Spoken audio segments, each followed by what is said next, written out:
Évangile de Jésus-Christ selon saint Jean 8, 31-42.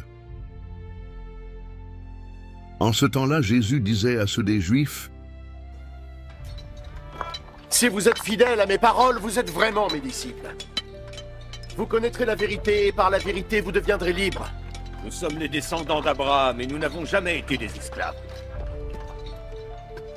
Que veux-tu dire quand tu dis vous deviendrez libres? En vérité, je vous le dis, tout homme qui pêche est un esclave du péché. Un esclave ne reste pas dans une famille à demeure, mais un fils lui appartient pour toujours. Si le fils vous affranchit, alors vous serez vraiment libre. Je sais que vous êtes les descendants d'Abraham, pourtant vous cherchez à me faire mourir en refusant mes paroles. Je parle de ce que mon père m'a montré, alors que vous faites ce que votre père vous a dit de faire. Notre père, c'est Abraham! Oui. Si vous étiez réellement les fils d'Abraham, vous feriez les mêmes actions que lui a faites. Tout ce que j'ai fait, c'est de vous dire la vérité que j'ai apprise de Dieu, pourtant vous voulez me tuer. Abraham n'a jamais rien fait de tel. Vous refaites juste ce que vos pères ont fait. Dieu est le seul père que nous avons. Et nous sommes ses enfants légitimes. Si Dieu était vraiment votre père, vous m'aimeriez, car je descends de Dieu, et que je suis parmi vous. Je ne suis pas ici par ma propre volonté. C'est lui qui m'a envoyé. Acclamons la parole de Dieu.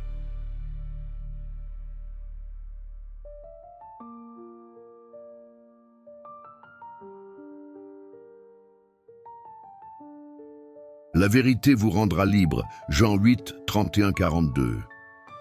Histoire illustrant ce passage aujourd'hui, Paul était un homme d'affaires respecté, mais il portait un lourd secret, une addiction au mensonge. Il embellissait ses réussites, cachait ses erreurs, manipulait la vérité pour garder son image intacte. Il se disait libre, mais en réalité, il vivait dans la peur constante d'être découvert.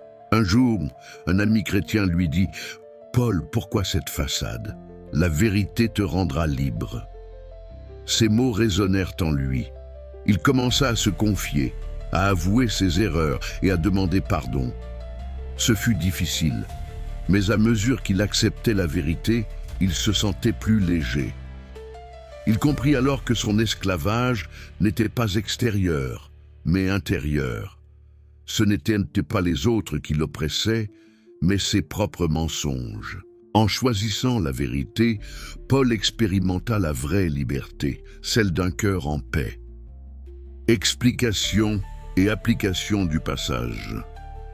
Jésus nous enseigne ici une vérité fondamentale. La liberté ne vient pas de notre statut social ou de notre descendance, mais de notre relation avec lui. Il explique que le péché est une forme d'esclavage. Lorsque nous péchons, nous nous attachons à des habitudes destructrices qui finissent par nous dominer. Les Juifs à qui il parle croient être libres parce qu'ils sont descendants d'Abraham, mais Jésus leur montre qu'ils sont esclaves du péché, car ils refusent d'accueillir la vérité qu'il leur annonce. Être libre selon Dieu, c'est être libéré du mensonge, de la peur et du mal, en vivant selon la parole du Christ. Comment appliquer cela aujourd'hui? 1. Demeurer dans la parole de Jésus, lire l'Évangile, le méditer, le mettre en pratique. C'est une lumière qui éclaire nos choix et nous guide vers la liberté. 2. Reconnaître nos esclavages intérieurs. Sommes-nous attachés à la peur, au mensonge, à l'orgueil, au regard des autres? Identifions ce qui nous empêche d'être libres. 3. Accueillir la vérité avec humilité.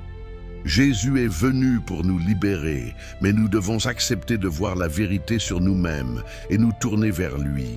Si nous laissons le Christ nous transformer, alors nous serons réellement libres, car notre cœur ne sera plus dominé par le péché, mais rempli de la paix et de l'amour de Dieu.